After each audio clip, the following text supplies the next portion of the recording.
Hello বন্ধুরা, আসসালামু আলাইকুম। কেমন আছেন আপনারা সবাই? আশা করি ভালো আছেন, সুস্থ আছেন।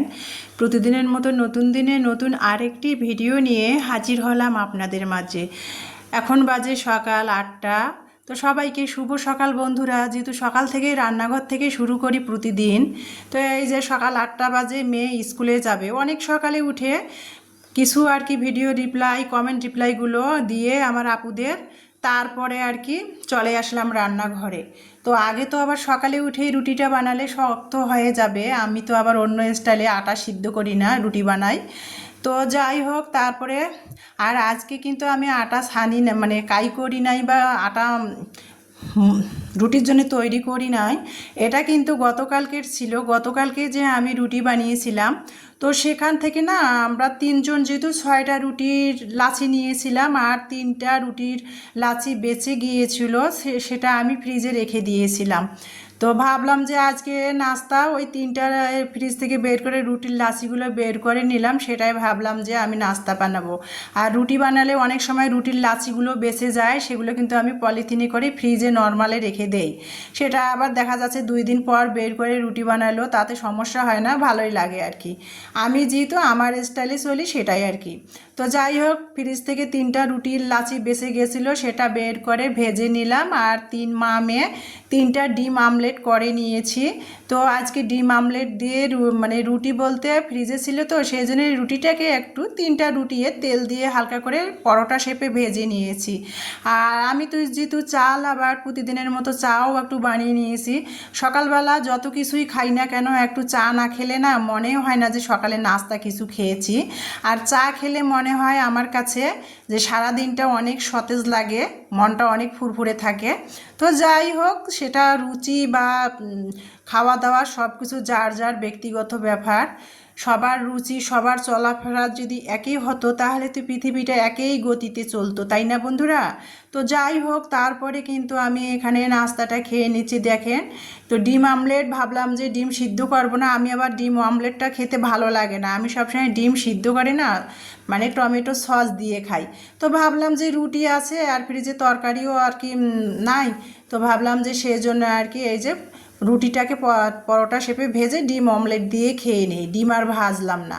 তো এই যে দেখেন 3 মা মেয়ে খেয়ে নিলাম। মেয়েরা ক্যামেরার পাশেই বসছে আর আমি ক্যামেরাটা এক হাত দিয়ে ধরে আমি খাচ্ছি, আমার ভালো লাগাটা শেয়ার করলাম। তারপরে এই যে দেখেন সকালে পরোটা ডিম আমলেট চা খেয়ে নিয়েছি আজকে আগেই। তারপরে মেয়ে রেডি হলো নাস্তা খেয়ে, মেয়েকে আর কি একটু নুডলস তৈরি করে দিলাম, মানে সুপি নুডলস স্টাইলে ঝোল করে আর কি। ওই মানে 1 কাপ পানিতে নুডলসটা সিদ্ধ করে ওই নুডলসের মশলাটা দিয়ে ভালো করে আমি মেয়েকে নুডলসটা রান্না করে টিফিন দিলাম, ভুনা করলাম না আর কি। তো মেয়েকে তারপরে নিচে নেমে স্কুলে যাওয়ার জন্য অটো ঠিক করে তুলে দিলাম, মেয়ে চলে গেল স্কুলে। এখন আমি চলে আসলাম আর কি, হাতে করে কয়টা টাকা নিয়েই নিচে নামছিলাম। মেয়েকে অটোতে তুলে দিয়ে পাশেই আর কি পাড়ার দোকান থেকে আমি একটু তরকারি নিয়ে আসবো। দেখেন সকালবেলা যদিও তরকারিটা হয়তো তরতাজা, এই যে মূলা শাক, তারপরে পাটের শাক, লাল শাক, কলমি শাক, এখানে ফুলকপি আগাম শীতের বের হয়েছে, পাতাকপি ফুলকপি। তো ফুলকপি বের হলে হবে কি, ফুলকপি বলছিল যে 80 টাকা করে, তো আমি ফুলকপি এখন নিব না, আর কয়দিন গেলে নিব। তারপরে এই যে দেখেন বাঁধাকপি ফুলকপি এগুলো। তো আমি শাক কেনার জন্য পাড়ার দোকানে এসেছি। তো শাক নিব, ফ্রিজে পটল ইলমার বাবা এনে দিয়ে গেছে, পটল শুকিয়ে যাচ্ছে, খাওয়াই হয় না, ভালো লাগে না কেন জানি। মানে যে সিজনে যে তরকারির স্বাদ আর কি তখনই ভালো লাগে, পটলটা এখন কেন জানি খেতে ভালো লাগে না, মানে বা পুরনো হয়ে গেছে তো সেজন্য। তো এই যে শাক নিতে এসেছি পাড়ার দোকানে, এখানে কিন্তু আমি শাক নিয়েছি 2 আইটেমের, মানে মূলার শাক নিয়েছি 2 মুঠা আর কি, 10 টাকা করে 20 টাকা নিল। আর এখানে আমি কলমি শাক নিয়েছি 4 মুঠা শাক 10 টাকা নিয়েছে। তো যাই হোক বন্ধুরা, তারপরে এই যে দেখেন নিয়ে আসলাম পাড়ার দোকান থেকে। বাজার যেতে কেন জানি ভালো লাগে না, যদি মাছ মাংস না থাকতো তাহলে কিন্তু একেবারে মাছ মাংস কিনতে যেয়ে কাঁচা শাক সবজিও নিয়েও আসা যায় বেশি করে। তো মাছ মাংস আছে, খালি একটু শাক সবজির জন্য বাজারে যেতেই ভালো লাগে না কেন জানি ইদানিং। আর ওই তো সবসময় আপনাদের বলি মেরুদণ্ডর ব্যথায় না মানে সংসারের কাজকর্ম করতেই মন চায় না, মনে হয় যে শরীরটা খুবই ক্লান্ত হয়ে আসে এইরকম। তো যাই হোক, মেয়েকে স্কুলের অটোতে তুলে দিতে নেমেছিলাম নিচে। তারপরে পাড়ার দোকান থেকে দেখেন কি কি আমি নিয়ে আসলাম। এই যে আমার বড় মেয়ে ইমানি, ও তো আবার কাঁচা কলার চপটা খুবই পছন্দ করে। তো পাড়ার দোকান থেকে ভাবলাম যে একবেলায় খাবো, কাঁচা কলা নিয়ে আসলাম। দেখেন 20 টাকা হালা, 2টা কাঁচা কলা 10 টাকা দিয়ে নিয়েছি। মেয়েকে চপ বানিয়ে দিব। আর শাক ভাজির সাথে আমার মেয়ে না চপটা পছন্দ করে। তো কাঁচা কলা আমি আবার রান্না করলে, চপ বানালে আমি কাঁচা কলার খোসাটা ফেলি না, সেটা আবার ভর্তা বানাই। তো শাকের সাথে কিন্তু শুটকি ভর্তা বলেন, যে কোনো ভর্তা বলেন, শাক ভাজির সাথে কিন্তু মন্দ হয় না, আমার কাছে তো ভালোই লাগে। তো এই যে মায়ের বাড়ি গিয়েছিলাম, যে মানে গত শুক্রবারে আমি কিন্তু মায়ের বাড়ি থেকে কলা নিয়ে এসেছিলাম গাছের। তো কলাগুলো দেখেন, মা বলেছিল যে চট দিয়ে পেঁচিয়ে বারান্দায় রাখি দিতে, যেখানে রোদ পায়, মানে 2টা একটা করে পাকবে, বাচ্চারা ছিঁড়ে ছিঁড়ে খাবে। তো ভাবলাম যে দেখতেছি যে একটা কলা পচে গেছে, সেটা ফালাই দিলাম, আর একটা কলা পাকছে। আমি পাড়ার দোকান থেকে মানে 25 টাকা হালা কলা নিয়ে আসলাম। এই কলা তাই বলে না। তো ভাবলাম যে দেখি, কলা তো নিয়ে আসলাম, আমার বারান্দায় যে কলা আছে সেগুলো পেকেছে কি না। তো এই যে দেখেন পাকে নাই। আমি আবার কি করছি, চট পেঁচিয়ে রাখি নাই। মা বলছিল চটের বস্তা পেঁচিয়ে রাখতে, তাহলে পেকে যাবে। আমি রাখি নাই, মানে পলিথিন উপরে দিয়ে রাখছিলাম। তো দেখছি যে একটা কলা পাকছে, আরগুলো এই যে হলদে হয়ে গেছে, পাকবে খুব শিগগিরে। তবে তো আমার মেয়ে বলছে, আম্মু তুমি এখানে আর কি পুরান চটের বস্তা পেঁচিয়ে রাখো। তো এই যে আমি সেটাই করব, পুরান চটের বস্তায় পেঁচিয়ে রাখবো, তাহলে দেখা যাচ্ছে যে কলাগুলো তাড়াতাড়ি পেকে যাবে। আর বাজারে যে কলাগুলো দেখা যায় যে পুক্তই হয় না, সেগুলো মানে অবাড়তি, যেগুলো বাড়তি হয় না সেগুলো বিক্রি করে পাকায় পাকায়, সেগুলোতে তো মেডিসিন দেয়। তো যাই হোক, কলা আর কি বলবো। তারপরে চলে আসি আমার রান্না কি করতেছি সেটার আর কি কথা বলি। তো এই যে কলাগুলো, যে আমি কাঁচা কলাগুলো নিয়ে আসলাম অফ ক্যামেরাতে, কিন্তু আমি ছোট ছোট করে কেটে নিয়েছি, যেহেতু খোসাগুলো আমি একেবারে কলা সিদ্ধ করে ওই খোসাগুলো ভর্তা বানাবো আলাদা করে, আর আমি খোসাগুলো সিদ্ধ করব না। সেই জন্য কলার খোসাগুলো কিন্তু আমি কলাগুলো ধুয়ে ছোট ছোট করে কলাগুলো কেটে দিয়েছি। কলাগুলো ছিলে নিলাম, ওই খোসাগুলো এখন আমি ভর্তা বানাবো। সেই জন্য একটু হলুদও দিয়ে দিয়েছিলাম। আর হলুদ দিলে না, কলার মধ্যে যে কাঁচা কলাতে কষ থাকে একটা, হলুদ দিলে না সেই কষটা আর কি থাকে না, মানে কালো হয় না সিদ্ধ করার সময়। তো কলাগুলো খুব মানে সিদ্ধ করা কলাগুলো ছিলে আমি নিয়ে নিলাম কাবাব বানানোর জন্য, মানে কলার চপ। আর খোসাগুলো কিন্তু আমি গরমে গরমে এখন সঙ্গে সঙ্গে মাটির বাটনাতে, কোনো ব্লেন্ডার কোনো শিলপাটা ছাড়াই আমি আমার স্টাইলে দেখেন মাটির বাটনাতে বানাচ্ছি। আর ভর্তা বানানোর জন্য কাঁচা কলার আমি এখানে পেঁয়াজ, রসুন, শুকনো মরিচ একটু তেলের মধ্যে বেরেস্তা শেপে ভেজে নিয়েছি, স্বাদ মতো লবণ দিয়ে মাটির বাটনাতে দেখেন কত সুন্দর করে কলার খোসা ভর্তা বানালাম। দেখেন শিল্পটা লাগে, দেখেন মাটির বাটনাতে যে ভর্তাটা বানাইছি কত সুন্দর হয়েছে না। দেখেন কত সুন্দর আর কি কাঁচা কলার খোসার ভর্তাটা বানিয়ে নিলাম। একটু সরিষার তেল দিয়ে দিলাম, যেহেতু সরিষার তেল দিয়ে আমি পেঁয়াজ বেরেস্তাটা ভাজি নাই, তো সেই জন্য আর কি একটু উপরে কাঁচা সরিষার তেলটা দিয়ে দিয়েছি আজকে। তো দিয়ে আর কি কাঁচা কলার খোসার ভর্তাটা আমি তুলে নিয়ে নিয়েছি। এখন ওই যে সিদ্ধ করা কাঁচা কলাটা ছিলে রাখলাম। আর সিদ্ধ করার সময় কিন্তু কাঁচা কলাতে আমি একটা আলু দিয়ে দিয়েছিলাম। দিয়ে আমি ভালো করে আর কি ভর্তাটা কাঁচা কলার বানিয়ে নিলাম, মানে নিয়ে তারপরে 1 টেবিল চামচ চালের গুঁড়া দিয়েছি। তারপরে এখানে পেঁয়াজ কুচি, মরিচ কুচি, 1 চিমটি টেস্টিং সল, হলুদের গুঁড়া, মরিচের গুঁড়া, জিরা ধনিয়ার গুঁড়া, স্বাদ মতো লবণ দিয়ে, তারপরে কিন্তু যেহেতু ধনিয়া পাতা নাই সেই জন্য আমি টেস্টিং সলটা দিয়েছি। দিয়ে কিন্তু কাঁচা কলার আমি খোসা মানে কাঁচা কলা সিদ্ধ করা কাঁচা কলায় আলুই ভর্তা বানিয়ে নিয়েছি। নিয়ে কিন্তু তারপরে কিন্তু আমি চুলার মধ্যে তেল গরম করে অপর পাশে মেয়েকে বলছি তুমি ভাজো, আমি শাকটা ভাজি করে নেই। এই যে শাকটা যে নিয়ে আসলাম, মূলা শাকটা আমি রেখে দিয়েছি। আর এখানে আমি কলমি শাকটা ভাজি করে নিয়েছি আর কি। তো এই যে দেখেন কলমি শাকটা আমি কিভাবে ভাজি করলাম। রান্না তো আমার সব আপুরা কত সুন্দর করে, আমি আর ডিটেলসে কী বলবো। তাছাড়া তো আমি আর রান্নার চ্যালেঞ্জ করি না, আমার সারাদিনে ভালো লাগাগুলো আমি কিভাবে খাই চলি পড়ি সেটাই আর কি প্রতিদিনেরটা শেয়ার করি আপনাদের মাঝে।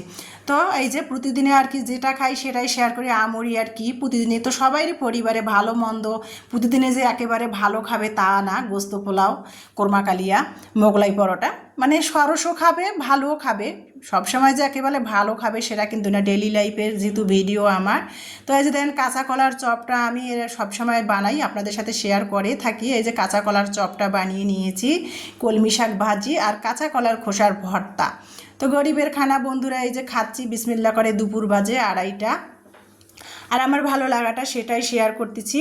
তারপরে আর কি দুপুরের খাবার খাচ্ছি। আর বন্ধুরা প্লিজ আপনাদের একটা কথাই বলি, ভিডিওটা দেখতে দেখতে যারা এ পর্যন্ত চলে এসেছেন একটা লাইক দেন নাই মনে করে প্লিজ একটা লাইক দিয়ে আমার ভিডিওটি কন্টিনিউ করবেন আর ভিডিওটা জুড়ে থাকবেন। যদি আমার ভিডিওটা পুরা দেখবেন, কোনো অংশ ভিডিওর ভালো লেগে যায় তাহলে প্লিজ ভিডিও সংক্রান্ত একটা কমেন্ট করে যাবেন।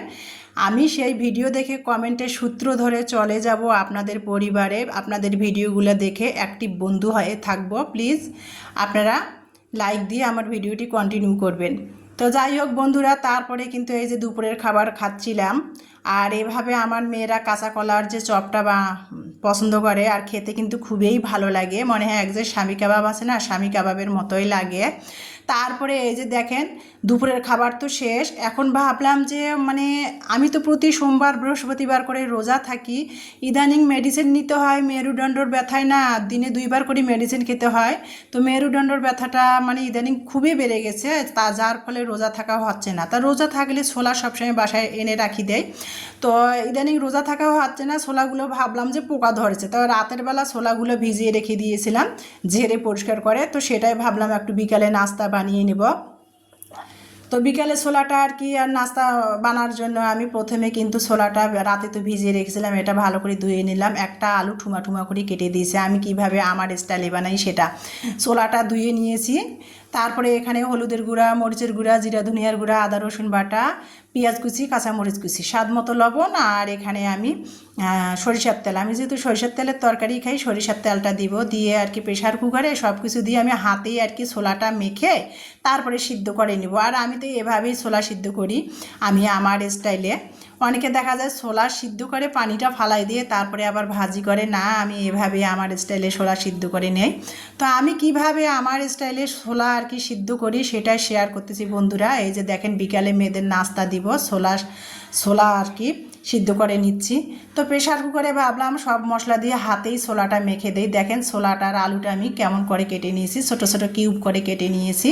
আর ছোলাটা তো সব কিছু ধুয়ে তারপরে ভাবলাম যে এই যে হাতের সাহায্যে মেখে চেখে প্রেশার কুকারে বসাই দিব। প্রেশার কুকারে যখন 3টা সিজ দিবে তখন ঢাকনাটা খুলে আমি কয়েকটা কষা দিব, 2-3 মিনিট কষালে না ছোলাটা একেবারে সুন্দর হবে।